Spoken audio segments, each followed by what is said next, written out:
IDFM 98 de la Mande FM, bonsoir à toutes, bonsoir à tous. Quel est votre nom? Bonjour, Sohila Kalanloa. Iranienne? Oui, c'est iranien. Romancière et médium, et je ne sais pas trop où va nous amener l'émission. La première fois, quand j'avais 10 ans, c'était la première fois que vraiment je voyais quelque chose d'étrange. Je voyais vraiment, j'étais petite, j'ai joué avec mes amis. J'ai vu quelque chose comme un monstre. La moitié c'était animal et la moitié c'était humain. Quand j'ai vu ça, j'avais très peur. Et j'appelais tout le monde, mais personne ne me répondait, personne ne m'a cru. Ils pensaient que ça y est, je suis un enfant, je mens. C'est passé quelques années comme ça. Moi, je voyais vraiment, parfois, je voyais des esprits, je me rappelle. Mais je pensais toujours, quand j'étais un enfant, je pensais que c'est quelque chose de normal. J'ai vu quelque chose quand j'avais 12 ans, vers 12 ans, 13 ans, quelque chose comme ça, que je me rappelle. Quelque chose s'est passé dans le village de mon oncle. Je suis allée ce jour-là au fond du jardin. À côté de piscine, il y avait une grande étang profonde. Je me suis curieusement penchée, je regarde à l'intérieur, qu'est-ce qui se passe. Soudain, je suis tombée dedans. Je suis allée au fond de l'eau. J'ai essayé de sortir, mais je ne pouvais pas. Mais je ne voulais pas me noyer. J'ai essayé, mais en vain. Et j'ai glissé toujours dans l'eau. Le mur intérieur était tellement glissant qu'il contenait des algues. Moi, je me rappelle que j'ai griffé les murs, je ne pouvais pas. À ce moment-là, je vis que deux mains se sont approchées de moi et m'ont tiré hors de l'eau. Je suis sortie de l'eau, je commence à tousser. À ce moment-là, mon Dieu, j'ai réalisé que mon sauveur avait disparu et que personne n'était pas à mes côtés. Donc j'avais tellement peur que j'ai couru à la villa dans des vêtements mouillés. J'ai raconté mon histoire à tous les invités. Comme d'habitude, personne n'y a cru. Et ma mère m'a rapproché de jouer à l'eau. Au lieu de dire qu'est-ce qui se passe, personne n'a pas cru. Après ce jour-là, je me rappelle que plus tard, il y a beaucoup de choses qui me sont arrivées. J'étais généralement, comme d'habitude, sauvée. Je passais à côté de beaucoup de dangers. Dans ma vie, j'ai vu beaucoup de gens lumineux et de fantômes. Vraiment, je les ai vus. Vraiment, depuis mon enfance, je voyais. Et dans mon état, depuis mon enfance, j'étais toujours dans un état de sommeil et réveillé. Chaque fois, même maintenant, chaque fois que je décide, mon corps devient tellement lourd. Je me trouve dans un état où mon corps est fortement lourd, mais quand même, je sens tout. Même je vois tout. Même quand j'ai fermé les yeux et je dors, je peux voir l'autre chambre. C'est dans ces situations que je peux voir dans le surnaturel. Mais plusieurs fois, j'ai vu ma mère. Ma mère, maintenant, depuis 13 ans, qui est décédée. Je peux même voir les esprits. C'est pas tout simplement parce que je serai dans cet état-là, mais je peux voir. Une fois dans ma chambre, j'étais en train de lire un livre. Tout à coup, j'étais 1h du matin. J'avais un bouquin dans ma main, je suis en train de lire. Je vois qu'un homme de lumière, soudainement, ouvert la porte et entré. J'étais tellement effrayée. Je me suis assise sur le lit à 1h du matin et je me disais, c'est qui? Mais dès qu'il a vu que j'ai peur, et il est immédiatement retourné dans le salon, il est parti. Bon, à ce moment-là, j'ai compris. Mais par contre, quand il est retourné, il avait compris ma peur. Il ne voulait pas que... C'est comme s'il était très gentil, il ne voulait pas que j'aie peur. Et je suis allée dans le salon, mais il n'y avait personne. J'ai vu jusqu'à maintenant, je vis l'esprit de ma mère 4 fois jusqu'à présent. J'ai toujours parlé avec ma mère, c'est comme si que je parlais avec l'âme de ma mère, c'est comme télépathie. Il me parlait, ma mère, mais il ne bougeait pas les lèvres. Quand j'étais à côté de moi, moi aussi je le comprenais. C'est comme si que je parlais dans ma tête avec ma mère. Il ne me disait pas grand-chose de l'autre côté. Il me disait toujours que t'inquiète pas, ça va s'arranger, tout va bien. Une fois, il est venu avec un homme à côté, je pense que c'était un ange à côté. Il a dit, moi, il a pris ma tête sur ses épaules, il m'a caressé mes cheveux. Après, il a dit au monsieur que ma fille a besoin de moi, il a besoin de moi.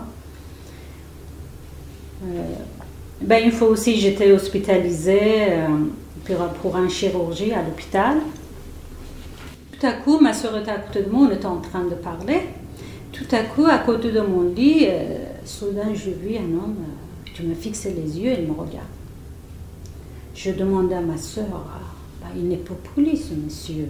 Pourquoi il me regarde comme ça? Lorsque ma soeur a regardé l'homme, il se retournait pour regarder, tout à coup il a disparu. À ce moment-là, j'ai réalisé qu'il est un ange gardien, parce que moi je voyais depuis mon enfance, vraiment j'étais habituée, maintenant j'avais aucun peur. Après, quand j'ai eu le médecin il m'a dit que madame, vous nous avez fait peur, parce qu'il y avait des complications dans le salon.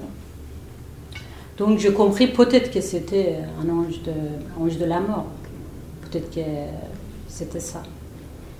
Moi, depuis mon enfance, je suis sûre que les anges m'ont aidé dans mes problèmes. Ça, je suis sûre. Et l'autre chose qui est vraiment c'est important pour moi, est de sortir de mon corps. Ça m'est arrivé déjà. Jusqu'à maintenant, je suis sortie de mon corps 4 fois ces dernières années.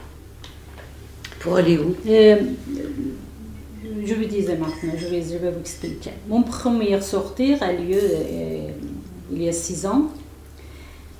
C'était la première fois de ma vie que j'étais hors de mon corps, sortir de corps, libérer l'âme. Vraiment, c'était excitant tout à coup, parce que chaque fois que mon corps était lourd, je voyais les esprits, mais cette fois-ci, tout à coup, vraiment, je peux dire que c'est comme si que je volais, j'étais sur le mur. Et je voyais mon corps à côté de moi, c'est comme un poupée allongé. Je regardais mes mains et je dis, mon Dieu, je suis un esprit. Mais je voyais d'autres personnes allongées sur le canapé. C'était excitant, vraiment. C'est un si beau moment que vraiment, je veux dire qu'on devient égoïste à ce moment-là. Si on me disait que viens avec nous, il faut partir de l'autre côté, j'allais. À ce moment-là, on pense qu'à soi-même. Parce qu'on ne pense même pas à la famille, on ne pense pas d'autre chose qu'on a laissé derrière nous. C'est tellement agréable. C'est quelque chose d'indescriptible. Vraiment, une fois quand je suis sortie de mon corps, j'ai vu le fantôme d'une petite fille à la maison. À la maison, la première fois, je n'ai pas fait attention. Quand je voyais toujours, je dis ça y est, c'est un esprit. Mais la deuxième fois, encore une fois, j'ai vu cette petite fille. Je lui ai tendu la main. C'était une petite fille blonde, très mignonne, belle. Dès que je lui ai tendu la main, il est venu vers moi, il s'est assis sur mes pieds. Je lui ai caressé ses cheveux, il m'a commencé à me dire, si tu savais qu'on m'a fait énormément mal, je suis mort de torture. Dès qu'il disait ça, quand il me parlait de ça, son visage il commence à s'effacer.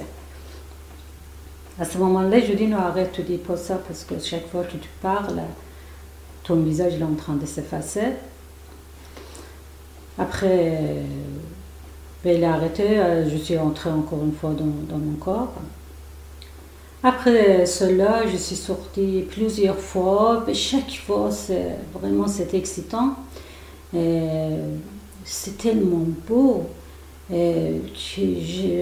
Vraiment, j'avais même pas envie je voulais même pas envie de retourner à mon corps.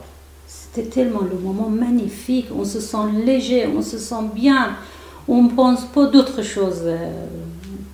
C'est magnifique, je peux le dire. Depuis mon enfance, j'étais toujours comme ça, dans un état d'endormi, réveillée.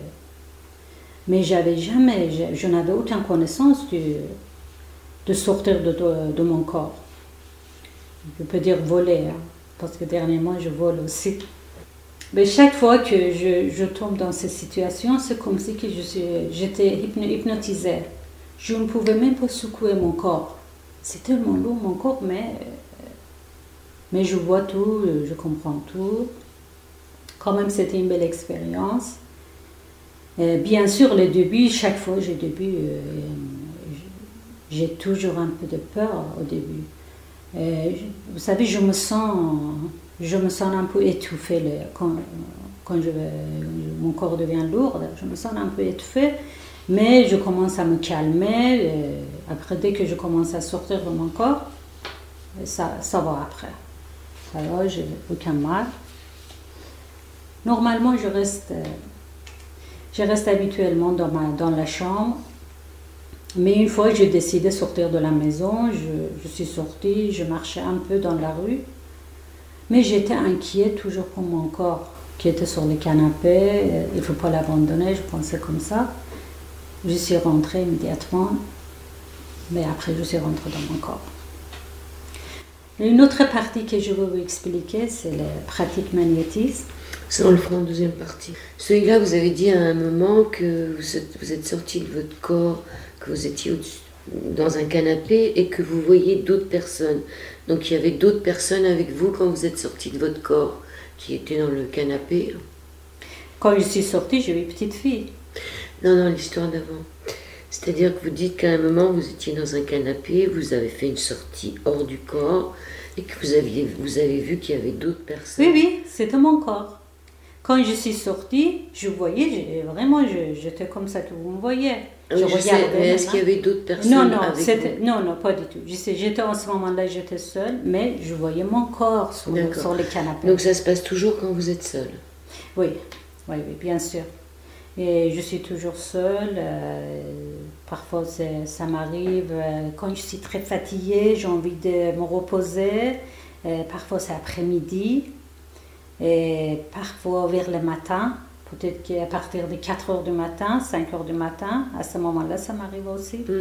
Quand vous êtes très fatiguée, vous êtes obligée d'aller vous coucher? Parfois, je m'allonge un petit peu. Et hop, vous partez? Je veux faire une petite sieste après-midi. C'est toujours, ça m'arrive ça, de sortir de mon corps. Et la nuit aussi, ça m'est arrivé. Alors maintenant, quand vous sortez de votre corps, vous allez où?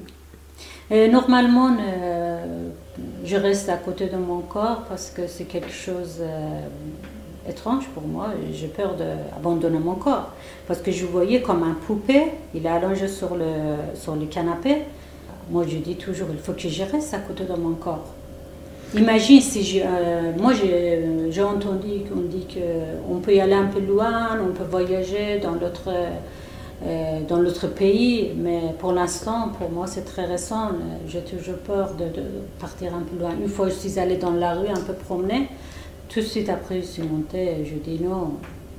Après on devient tellement fort, à ce moment-là je me rappelle qu'une fois il y avait une grande porte pour ouvrir. Je poussais un petit peu, ça s'ouvre, on se sent léger. Vous n'avez pas passé à travers? Et non, pas du tout, parce que j'étais pas mort. Pourquoi passer? Ça veut dire que vous avez encore un corps physique alors? Oui, mais un corps physique, mais on est toujours attaché. On est toujours attaché à ce corps parce que c'est le moment où on n'est pas encore mort. C'est pas le moment.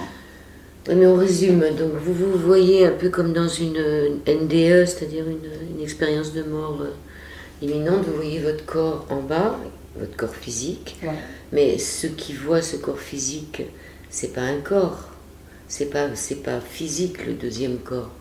Non, c'est vraiment, moi je dirais, c'est le deuxième corps, c'est tout, il a le pouvoir.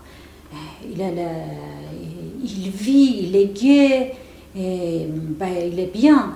Moi, je pense à le deuxième corps, que c'est notre esprit. Il ne pense pas d'autre chose. C'est même si vous avez des milliards sur la Terre, l'autre monde, vous pouvez passer, et vous pouvez passer de l'autre côté. Moi, je me sens tellement bien après. Oui, c'est une histoire d'amour, il n'y a que de l'amour là-haut. Vous êtes dans un bain d'amour. Oui. J'aimerais qu'on reparle de la petite fille là, qui vient se mettre sur vos pieds. Vous lui caressez les cheveux, donc vous sentez quelque chose de physique. Elle Elle a un corps, cette Ouais, petite fille. ouais, Comment ouais. vous expliquez ça? Oui, parce que c'est mon esprit, elle aussi c'est un esprit, donc à cet instant-là, on peut, on peut être ensemble, je peux le sentir. Parce que c'est, quand je suis sortie de mon corps, il peut me voir. Avant, il ne pouvait pas. Et il me parlait, et il était à côté de moi, mais comme l'esprit aussi, moi, je me regardais. C'était comme ça qu'on vivait. On vit, on a des mains, des pieds, on a tout. C'est pas quelque chose de bizarre, étrange, pas du tout. Oui, donc c'est dans un monde parallèle. Donc cet enfant qui a été torturé, qui est morte de torture, elle vous demandait pas de la chercher, de voir, de faire une recherche sur elle? Non, parce que je l'ai vécu 2 fois. Peut-être que parce que dans cet appartement, quand j'étais, après je suis venue ici, en France, peut-être que je retournerai encore, parce qu'il vivait là-bas apparemment. Non, il a raconté seulement, il avait 8 ans, il était petit, il m'a raconté que si tu savais, on m'a fait énormément mal. Et vous n'avez pas essayé de savoir qui c'était cet enfant? Non, dans cet état-là, peut-être qu'encore une fois, peut-être que je demandais, non, je ne sais pas pourquoi, j'ai rien demandé, seulement je l'ai caressé.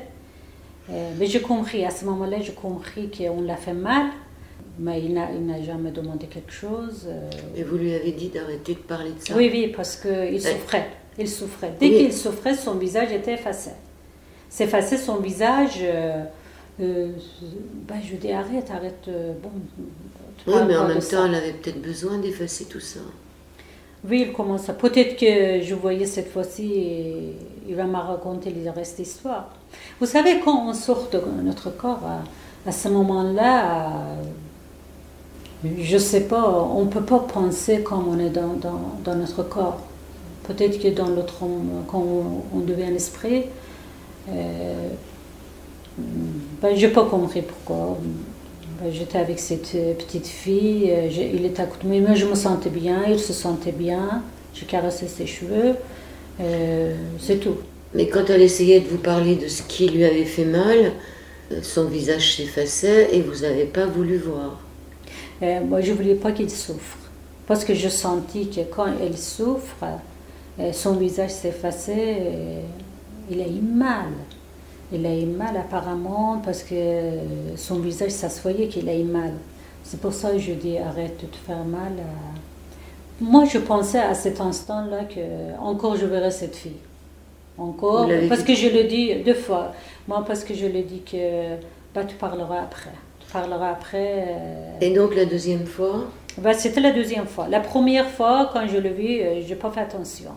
Mais quand je vois beaucoup d'esprit, quand je sors de mon corps, je n'ai pas fait attention, je dis, c'est une fille, il m'a regardé, il est sorti de la chambre. La deuxième fois, quand je l'ai vu, il était en train de repasser un vêtement dans un coin. Après, il est venu vers moi.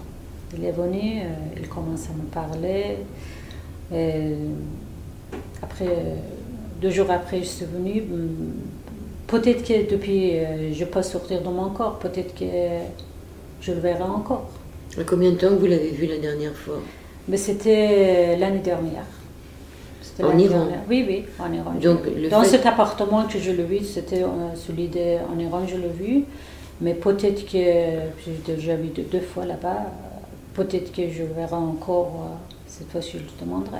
Oui, mais vous pensez qu'elle peut venir ici maintenant que vous êtes en C'est France? possible, c'est possible. C'est possible. Ou qu'elle reste sur les lieux? Il faut que je l'appelle. Il faut que je l'appelle. J'ai essayé de... Quand je sors de mon corps, quand je deviens lourde... Elle vous a dit son prénom? Non, pas du tout. Rien, il ne m'a rien dit, mais c'était une petite fille de 8 ans seulement. Moi, je pensais que peut-être que ça fait des siècles qu'elle était morte là-bas. Je ne pense pas que c'est récent parce que l'appartement était neuf. Vous avez vu comment elle était habillée? Petite robe. Donc ça ne fait pas des siècles, elle était habillée? Oui, mais les anciennes aussi, ils mettaient les robes, les filles. Les robes simples. Il avait une robe simple. Mais il avait des cheveux longs, blondes. Il y a beaucoup d'Iraniennes blondes? Oui, il y en a. Il y en a toujours. Vous êtes surtout brune là-bas. Il y en a tout. Deuxième partie de cette émission avec Sohila. Sohila qui est iranienne. Je repense à la première partie. Vous m'avez raconté votre histoire aussi. Vous avez vécu avec un pervers narcissique qui vous a fait beaucoup, beaucoup de mal, jusqu'à vous donner des coups de couteau. Enfin, bon, c'est très difficile à vivre. Est-ce que vous ne pensez pas que vous avez fait des sorties du corps pour éviter la souffrance, justement? Est-ce que quand votre mari vous faisait des sévices, est-ce que quelque part c'était pas une façon de vous protéger que de sortir de votre corps? Je pense pas, parce que depuis mon enfance, quand j'avais 10 ans, je vous ai raconté, quand j'avais 10 ans, je voyais toujours des esprits. Je voyais toujours des choses étranges. Après, les voir c'est une chose, mais les sorties du corps c'est autre chose. Non, parce que à ce moment-là que je commence à sortir de mon corps, non, je pense pas qu'il y ait quelque chose par rapport à la psychologie, parce que j'avais oublié tout. Après, j'avais envie d'effacer, j'ai oublié, je me sentais bien, mais c'est quelque chose que j'ai vécu quand j'étais petite. J'ai vécu avec, je pense pas que ça ait un rapport avec mes problèmes. Et au niveau de votre enfance, est-ce que vous étiez heureuse avec vos parents? Oui. Oui, j'avais un maman merveilleux, parce que quand j'avais 2 ans, mon père nous a quittés. Il était amoureux d'une autre femme, il est parti. J'avais une autre sœur qui a 2 ans plus que moi. Oui, j'étais heureuse. Ma maman, c'était une femme formidable. On avait une belle vie. D'accord. Et votre mère, justement, elle est partie, vous étiez jeune? Elle est plus de ce monde, votre maman? Non, non, ça depuis 13 ans qu'il est décédé. Quand je suis partie en Iran, qu'il est décédé, il avait 80 ans. Je suis allée en Iran un an après il est décédé, mais je le vois toujours chaque fois que dans mes rêves, je le vois. Dans vos rêves? Mais son esprit aussi. Son esprit, mais physiquement, vous la voyez? Physiquement, c'est-à-dire... Comme vous avez vu ce monsieur qui se tenait auprès de votre lit? Non, non, non, non. J'ai vu 4 fois dans l'état que quand j'étais lourde, comme quelqu'un qui hypnotisait. À ce moment-là, je l'ai vu 4 fois. Moi, je pense que chaque fois, j'ai envie qu'il est... En plus, plusieurs fois, à la maison, dans un coin, je sens toujours une bonne odeur. L'odeur de fleurs, je sens. Cette odeur, je le sens pendant... Il reste 40 minutes, après disparaît. Récemment aussi, c'est comme si que ma tête il est en train de s'ouvrir. Je le sens tout le temps, tout le temps. Ma tête s'ouvre. Après, je vois quelque chose qui entre dans ma tête. Parfois, c'est gênant parce que c'est quelqu'un qui touche mes cheveux, c'est comme ça. Elle parle de la fontanelle. Hein, voilà, c'est quelque chose qui entre dans ma tête. Je le sens tout le temps. Et qu'est-ce que c'est qui rentre dans votre tête? Je pense que c'est... moi, je pense que c'est ma troisième œil, peut-être que c'est ouvert, parce que ça fait très mal au front, au milieu de sourcils, ça fait très mal. À ce moment-là, moi, je pense que c'est peut-être que c'est, je sais pas, ça vient de ciel, là, le ciel, là. C'est quelque chose que je me sens bien. C'est comme ça, je sens. C'est comme si qu'il y a le soleil là-haut. Je vois que je sens quelque chose qui entre dans ma tête, je le sens. Et après donc ça s'arrête? Dès que je commence à faire la méditation, voilà, ça commence à ouvrir. Oui, donc c'est quand même quand vous faites de la méditation? Non, non, on ouvre ça aussi. Mais quand je fais méditation, c'est plus. Moi, je fais tous les jours méditation. Mais je le sens tout le temps. Tout le temps... Comme s'il y avait une pulsation. Voilà, voilà, c'est comme ça. Et parfois, on me tire les cheveux, je le sens. Et je sens quelqu'un qui me... Il souffle dans mes oreilles parfois. Qui il? Mais je ne sais pas, les gens autour de moi, je sens qu'il souffle dans mes oreilles. Est-ce que ce sont des bons esprits ou de mauvais esprits? Non, je n'ai jamais vu mauvaise. Autour de moi, depuis mon enfance, il m'a aidé. Moi, je les adore parce que je le sens. Il m'a toujours aidé, j'avais jamais mauvais esprit. Je raconterai l'autre dernière étape après. Sohila, comment se fait-il qu'ils vous ont toujours aidé et que vous ayez eu un mari aussi pervers qui vous ait fait autant de mal pendant 18 ans? Oui, je vous dis ça pourquoi? Parce que Dieu est tellement gentil. Et on m'a jamais forcé quelque chose. Parce que moi, moi je l'aimais, j'étais amoureuse. Dans mon rêve, j'ai vu avant le mariage, on m'a dit que tu vas te marier, mais plus tard tu vas te séparer. Ben, je ne voulais pas écouter. Je dis, il faut absolument que je me marie. Je ne pouvais pas, j'étais amoureuse de lui. Donc, à ce moment-là, c'est nous qui décidons. Quand on a des problèmes, il vient nous aider. Il ne force pas, il ne fallait pas que tu fasses ça, il ne fallait pas faire, il ne faut pas que tu ne fais pas ça. Non, il ne dit jamais ça. C'est nous qui décidons. Si on le demande, ils vont nous aider. Mais vous n'avez pas demandé de l'aide quand votre mari vous faisait tant de soucis. Il vous a fait 4 enfants, vous avez vécu 18 ans avec lui. Oui, l'amour, ça existait toujours, je l'aimais. Et là, toujours. maintenant, vous l'aimez encore? Non, je le déteste maintenant. Je le déteste. Mais détester, c'est encore aimer. Hein. Non, non, je l'aime pas. Je l'aime pas du tout parce que quand je pense des souffrances qu'il m'a fait, je peux pas l'aimer. Je peux pas l'aimer. Quelqu'un qui viole, qui m'a torturé, qui m'a violé, je ne vois rien pour lui. Pourquoi je l'aime? Et je demandais l'aide justement. À ce moment-là, je les ai demandé, aidez-moi s'il vous plaît, que cet amour sorte de mon cœur. Je ne veux plus. Aidez-moi, m'aidez. À ce moment-là, quand je demande de l'aide, ça y est, on m'a aidé. Il faut demander de l'aide. Si je ne demande pas, je dis non, laissez-moi tranquille, je l'aime, je vais rester avec lui. Bon, on m'a dit, peut-être que vous aimiez votre bourreau parce que ça finit par... on finit par aimer son bourreau. Non, non, pas du tout. Pas du tout, parce que 6 mois après, je suis tombée enceinte. Et déjà, avant d'être enceinte, il était comme ça? Non. Quand j'étais enceinte, oui, 6 mois après mariage. Quand j'étais enceinte 5-6 mois, à ce moment-là, le masque qui est tombé, je l'ai connu, oh là là. Mais je me disais toujours, peut-être que c'est ma faute. Peut-être parce que manipulé, il était bon parleur, il savait quoi faire. Il me disait toujours, c'est ta faute. Moi, je pensais que ça y est, il va changer. Et vous avez 4 enfants quand même. J'ai eu 4 enfants, je pensais toujours qu'il va changer. Et quand je suis réveillée, qu'il fallait que je me sauve, sauver mes enfants aussi. Et c'était très tard, les enfants étaient grands. À ce moment-là, 16 ans étaient passés. Quand j'ai décidé, 16 ans étaient passés. On va revenir sur, sur ces esprits qui sont autour de vous.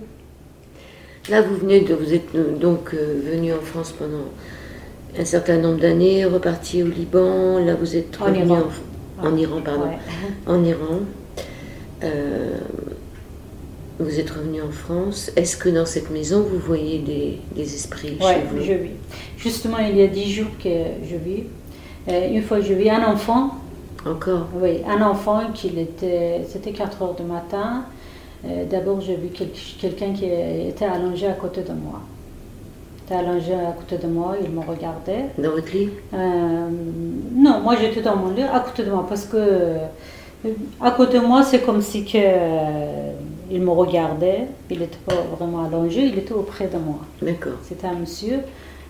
Moi, je le regardais, je n'ai pas fait attention parce que j'ai compris. J'ai compris que, encore j'étais dans un état. Dans cet état que je voyais tout, je comprenais tout. Vous étiez entre deux. Voilà, entre sommeil et éveillé. À ce moment-là, j'ai compris que voilà, en plus je vois la maison, je connais tout. Je suis réveillée, quelques minutes après, quand je suis endormie, je voyais encore ce monsieur. Je le regardais, je lui ai dit encore... Et c'était qui, vous le connaissiez? Je ne pas du tout, je ne le connais même pas, mais je lui ai dit encore c'est toi parce que je sentis que c'est un esprit. Il a dit, chaque fois que tu as besoin de moi, je serai là. Il m'a dit ça. Est-ce que c'était le même que celui qui était au pied de votre lit à l'hôpital? Non, non, pas du tout. L'autre, c'était un monsieur âgé. L'autre que je vis à côté de mon lit, c'est un monsieur à l'hôpital, c'est un monsieur âgé, mais celui-là, c'est un jeune homme.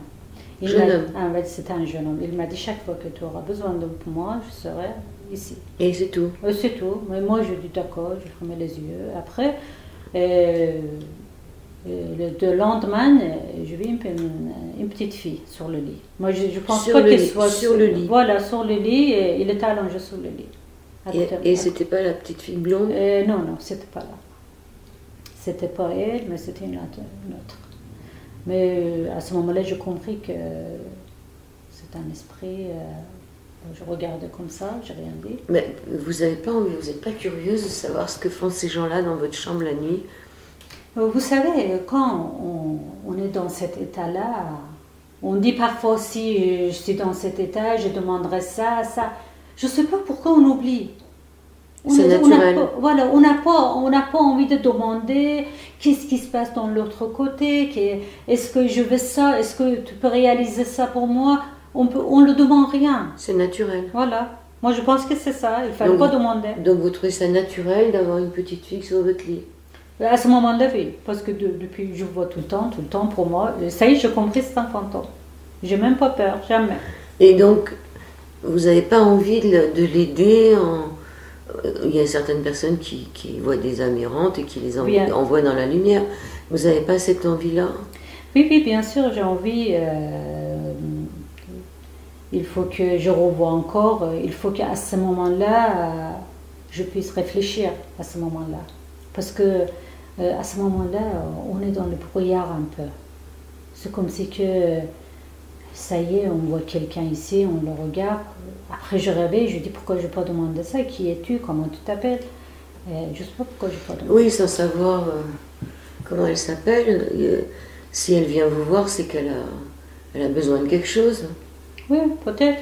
Si elle commence, si je le verrai encore, j'essaye, mais j'espère qu'à ce moment-là, j'aurai la tête pensée à ça. Je ne peux pas maintenant, si je dis à ce moment-là, je vais demander ça, mais c'est impossible. Oui, je comprends ce que vous dites. À ce moment-là, il faut décider. À ce moment-là, je dis, si je vois quelqu'un, je demanderai ça, qui me fait ça. Il demande des nouvelles de ma mère, par exemple. Mais c'est comme si qu'on oublie. À ce moment-là, il ne faut pas demander. Il ne faut pas demander seulement. C'est un moment agréable. Il ne faut pas se poser de questions dans ce monde-là. Voilà, apparemment, il ne faut pas. Et alors, ça sert à quoi tout ça? C'est les gens que. C'est un don aussi. On a été choisi. S'ils veulent me dire quelque chose, s'ils demandent mon aide, oui. Jusqu'à maintenant, donc cette petite fille, c'était dans cette maison-là? Oui, dans cette maison-là, je vis, il y a déjà 10 jours. Est-ce que vous pensez pas que cette petite fille, ça pourrait être vous? Non, je pense pas. Dans une autre vie? Est-ce que cette petite fille qui vient, qui vous dit qu'elle a beaucoup souffert, avec ses longs cheveux blonds, vous avez beaucoup souffert aussi dans cette vie-là. Est-ce que dans cette vie-là, vous ne reproduisez pas la vie d'avant? Cette petite fille, elle a été jusqu'à être tuée, donc... Non, je ne pense pas, parce que cette fille-là, moi, quand j'étais petite, vraiment, j'étais heureuse. Oui, mais vous avez été heureuse. Mais cette fille-là était violée. Apparemment, peut-être qu'on l'a tuée, on l'a violée. Oui, mais vous, ça vous est arrivé plus tard. Est-ce que vous croyez en la réincarnation? Oui. Est-ce que ça ne serait pas une petite fille, vous, dans une autre vie d'avant? Ou dans une vie future? C'est possible. C'est possible, c'est une fille. Ça aussi, mais quand on voit les esprits, ils viennent vers nous pour nous demander nos aides aussi. Et celle que vous avez vue ici, elle a à peu près le même âge que l'autre petite fille? Oui, il avait 8 ans, 9 ans. 8 ans, 9 ans. Ouais. Qu'est-ce qui vous est arrivé dans votre vie quand vous aviez 8-9 ans?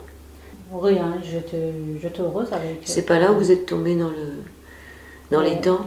Oui, j'avais 10 ans, ouais. J'avais 10 ans qu'on m'a sauvée, ouais. Moi, je pense pas que ce soit moi. Puis, peut-être que dans l'autre monde, dans une autre vie, peut-être. Je veux dire, il y a une telle analogie, ressemblance entre votre vie de femme qui a souffert et cette petite fille qui dit qu'elle a souffert, qu'elle a été violentée, qu'elle a été tuée, alors que votre mari sortait quand même le couteau, il vous a quand même poignardé, que je trouve que c'est quand même étrange. J'aimerais qu'on revienne sur le moment où vous êtes tombé dans l'eau, vous n'arrivez pas à vous accrocher parce qu'il y a des algues et il y a 2 mains qui vous sortent. Vous les avez vues, ces mains? Oui, j'ai vu. C'était des mains d'hommes? Oui, c'était de grosses mains qui venaient vers moi. Moi, j'ai dit peut-être quelqu'un qui travaille là-bas, il va me sauver. Vraiment, à ce moment-là, j'étais en train de noyer. Hein. Je sentais que je suis en train de mourir. Ben, on m'a sauvé. Donc il vous a tiré par où? Et par les épaules? Voilà, par les épaules. Il vous a remis sur le... Oui, oui, par terre. Et vous avez mis un certain temps à reprendre vos esprits? Tout de suite, non, tout de suite. Quand on est des enfants, tout de suite, je commence à tousser, mais je vois, il n'y a personne. J'ai réalisé qu'il n'y a personne, il a disparu. Mais je me dis, à ce moment-là, j'ai compris, c'est qui m'a sauvé. Au moins, il pouvait me dire, il me remet jusqu'à la maison, jusqu'à la villa, qu'est-ce qui se passe, pourquoi tu es tombé là-dedans, mais il n'y a personne. À mes côtés, il n'y avait personne. Donc ça, c'est miraculeux. Oui, vraiment. Vraiment. Mais j'ai raconté, mais personne ne m'a cru. Et votre sœur, est-ce qu'elle avait aussi les mêmes visions? Vous en discutiez avec votre sœur? Oui, pas du tout. Pas du tout. C'est un artiste, il peint. Et non. Et elle peint des choses normales ou elle Oui, normal, oui. Normal. Elle peint pas des... Je vous montrerai tout à l'heure le pain que je fais. Qu'elle fait elle ou vous? Non, c'est moi. Ah, c'est vous qui êtes peintre? C'est l'esprit. D'accord. J'ai fait écriture automatique et moi je connais même pas peinture, jamais peint. Mais tout à coup, quelqu'un qui prend ma main, il faut que je dessine. Après, je prends les stylos et je dessine. Vous pouvez me montrer? Oui. Voilà, tous les dessins que je fais, vous voyez, c'est le plan de l'Iran qu'on m'a dessiné. C'est le plan de l'Iran. Voilà, regardez comme ça, voilà. Ah, vous voyez plan de l'Iran, mais si on me dit maintenant tu dessines, je ne pourrai pas. Et ça, c'est un personnage? Voilà, c'est un personnage. C'est un personnage. Et encore, j'ai plein de cahiers, je le laisse en Iran. Et ça aussi. Moi, je fais toujours une petite prière là-dessus, parce que c'est en sécurité. Toujours, j'allume les bougies. Voilà, vous voyez, il a pris dans le bras. C'est la petite fille que vous avez vue? Non, il avait les cheveux. Une fois, je parlais avec ma mère, comme ça, c'était 2 heures du matin, j'ai pris les stylos, je dis que maman, tu peux m'envoyer un message.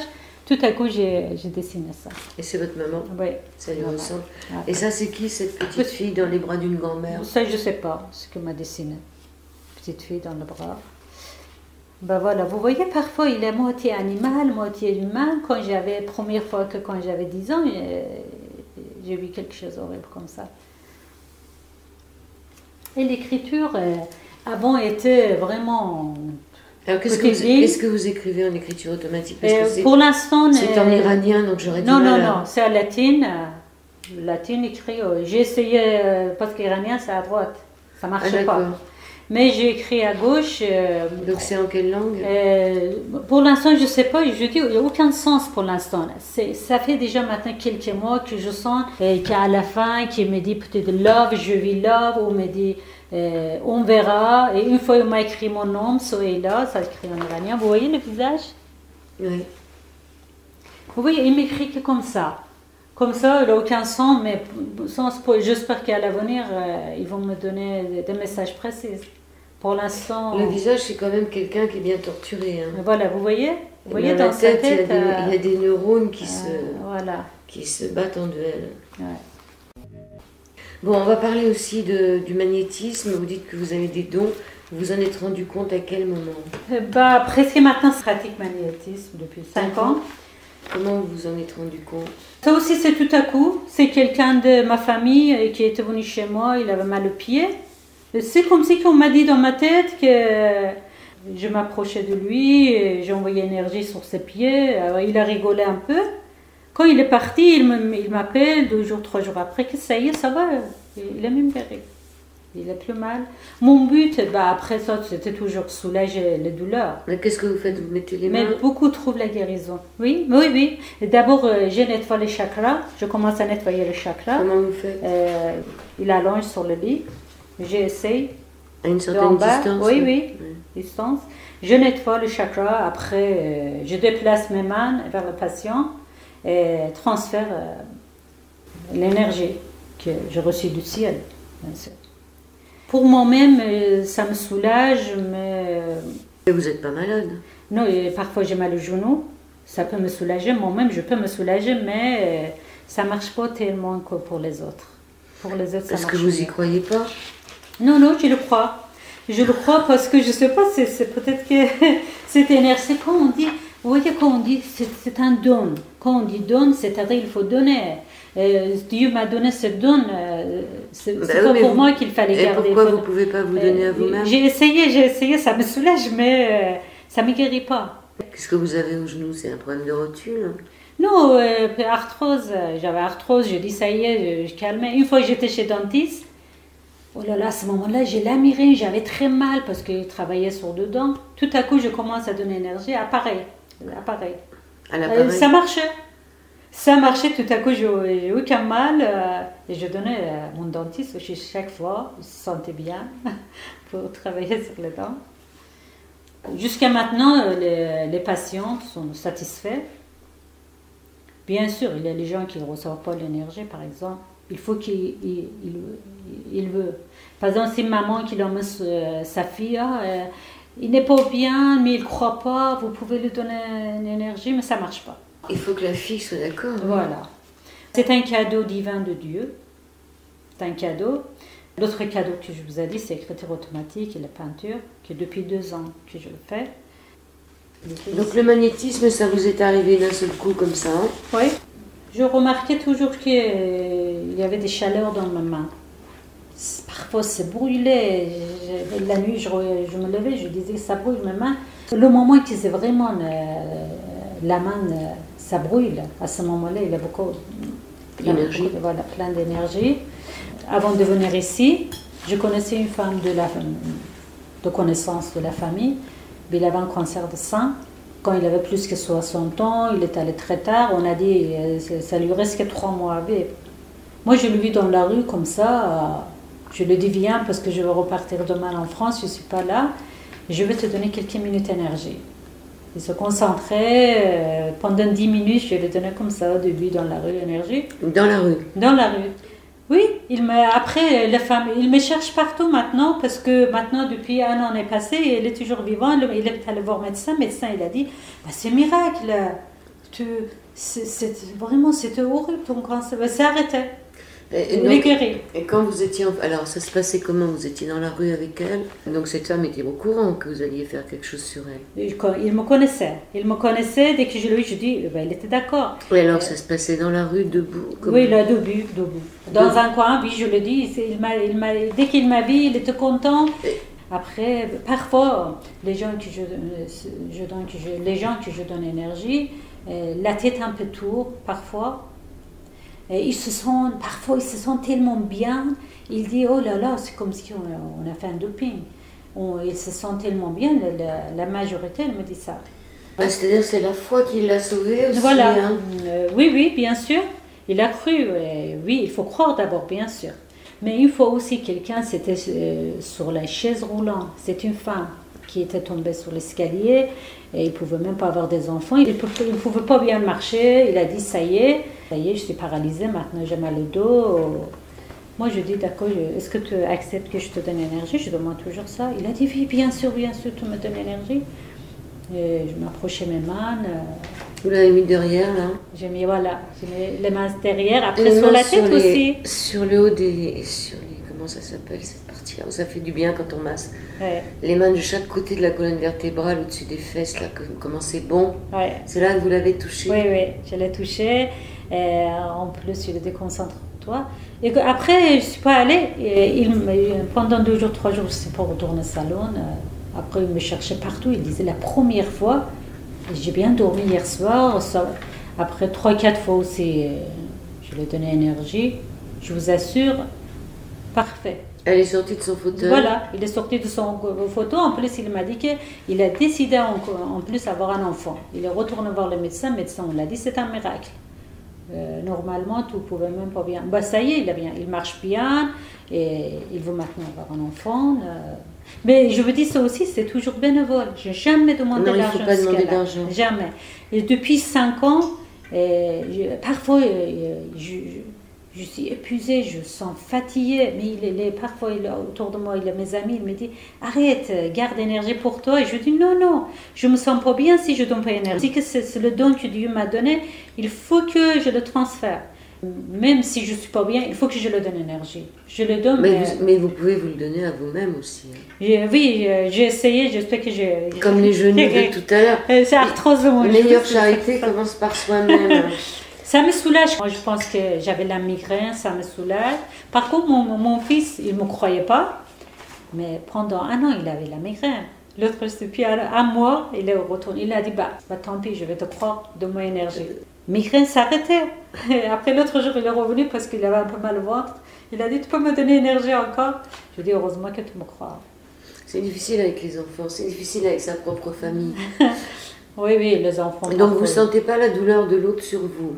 Pas du tout, pas du tout. Quand je donne énergie, je lave mes mains tout de suite. Je lave mes mains. Quand c'est fini, l'énergie c'est fini, je le jette, l'énergie négative. Alors c'est peut-être ça qu'on voit après, toutes ces choses. Non, ça c'était tout ça avant le magnétisme. Je voyais tout ça avant. Parce que toute cette énergie négative qu'on met par terre, là, en secouant les mains. Vous savez, moi je fais prière tout le temps, je me protège. Alors on va résumer cette émission. Donc, vous êtes iranienne. Vous avez été l'heureuse épouse d'un pervers narcissique. Vous avez vu des esprits quand vous étiez jeune et vous en voyez encore. Vous avez été sauvée miraculeusement 1 fois, 2 fois? 1 fois. 1 fois? Ouais. 2 fois? Non, 1 fois, l'autre fois j'étais à l'hôpital. 2 fois? Cette 2e fois j'étais sauvée quand il est venu me voir. Moi je sais pas si c'était l'ange de la mort. D'accord, donc 2 fois. Depuis quelque temps vous pratiquez l'écriture automatique et le dessin automatique et le magnétisme. Est-ce que vous voulez donner vos coordonnées pour des gens qui vous intéresseraient? Vous n'avez pas de site internet, quelque chose? Non. Non, j'en ai pas, mais je sais pas si on peut faire confiance que quelqu'un...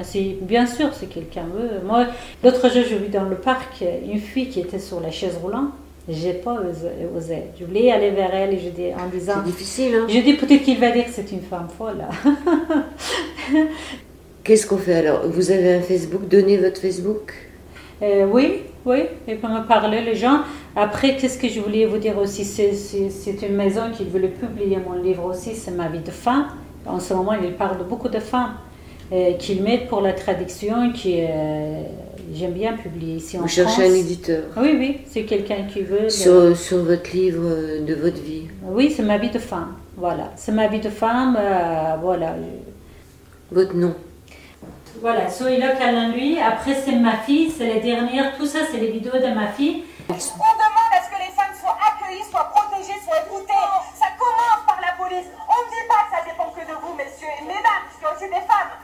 Ça dépend du gouvernement. On demande 1 milliard pour la cause des femmes, pour la violence faite des femmes. On demande des hébergements d'urgence dans les hôpitaux. Le nombre de fois où ma mère est venue dire qu'elle était tombée dans les escaliers alors qu'elle avait des côtes cassées, des coups de couchon sur le corps, on l'a laissé repartir. On demande la formation du personnel hospitalier. On demande que dans les écoles, comment ça se fait que l'éducation nationale ne forme pas les professeurs? On a des professeurs de bonne volonté.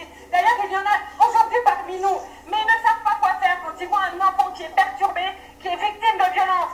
Un enfant qui meurt tous les 5 jours aujourd'hui en France, sous les coups justement de la violence, et c'est souvent le père. Que fait le gouvernement? Chapa blabla, voilà ce qui se passe. Et aujourd'hui, c'est nous qui devons rendre des comptes, mesdames, puisque nous nous mobilisons. Eh bien, nous ne baisserons pas les bras, nous allons continuer, puisque de toute façon, dans 48 heures, nous risquons de mourir.